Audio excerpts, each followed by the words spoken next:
সিলেট অঞ্চলে পানি কমলেও আবারও বন্যার আশঙ্কা আছে বলে সতর্ক করেছেন প্রধানমন্ত্রী শেখ হাসিনা। মন্ত্রিপরিষদ বৈঠকে ও দুর্যোগ ব্যবস্থাপনা কাউন্সিলের বৈঠকে এই বিষয়ে নির্দেশনা দিয়েছেন তিনি। মন্ত্রিপরিষদ সচিব জানান, চলমান বন্যার কারণে মেঘালয়ের বৃষ্টি, আসামের ঢল এখনও আসেনি। এর আগে মন্ত্রিসভার বৈঠকে সার্বজনীন পেনশন ব্যবস্থাপনা আইনের খসড়ার চূড়ান্ত অনুমোদন করা হয়। পূর্বাভাসের চেয়ে বেশি বৃষ্টিপাত হওয়ায় সিলেট, সুনামগঞ্জ বড় ধরনের বন্যার কবলে। তবে তাৎক্ষণিকভাবে সেনা, নৌ, কোস্টগার্ড সহ স্থানীয় প্রশাসনের উদ্ধার তৎপরতায় ক্ষয়ক্ষতি কম হয়েছে। রক্ষা করা গেছে সুনামগঞ্জে রক্ষিত ৭,৫০০ মেট্রিক টন খাদ্য ও ৫,০০০ মেট্রিক টন সার। জাতীয় দুর্যোগ ব্যবস্থাপনা কাউন্সিলের সভায় এ নিয়ে আলোচনা হয়েছে। তবে সিলেটের পানি ৪ ফুট নামলেও আবারও বন্যার সম্ভাবনা নিয়ে বৈঠকে সতর্ক করেছেন প্রধানমন্ত্রী শেখ হাসিনা। কেউ যেন আমরা খুব সন্তুষ্ট না থাকি, কারণ এত আর্লি পানি এসে গেছে, চলে গেছে দেখে মনে করার কারণ নাই যে আর আসবে না। সুতরাং এভরিবডি মাস্ট বি অন টোজ। আসামের পানিটা এখনো পর্যন্ত ওইভাবে আসে নাই যেভাবে আপনার মেঘালয়ের পানিটা আসছে।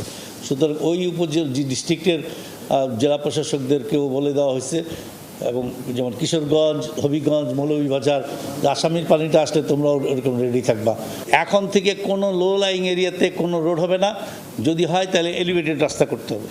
বৈঠকে যেসব এলাকায় বন্যা হওয়ার সম্ভাবনা আছে সেখানকার ডিসিদের প্রস্তুতির নির্দেশনাও দেয়া হয়েছে। এর আগে মন্ত্রিপরিষদের বৈঠকে বেসরকারি চাকরিজীবী সহ সাধারণের জন্য সর্বজনীন পেনশন ব্যবস্থাপনা আইনের খসড়া চূড়ান্ত অনুমোদন দেয়া হয়েছে।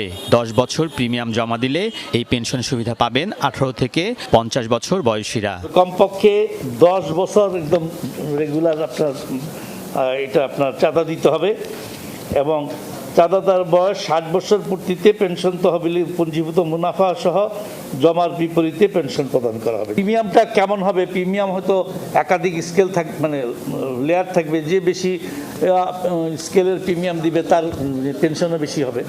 ৫০ বছরের ঊর্ধ্বে বা বয়স্কদের জন্য আলাদা পেনশনের বিধান করবে সরকার। এছাড়া মন্ত্রিসভায় প্রেস কাউন্সিল সংশোধন আইনও উত্থাপন করা হয়েছে।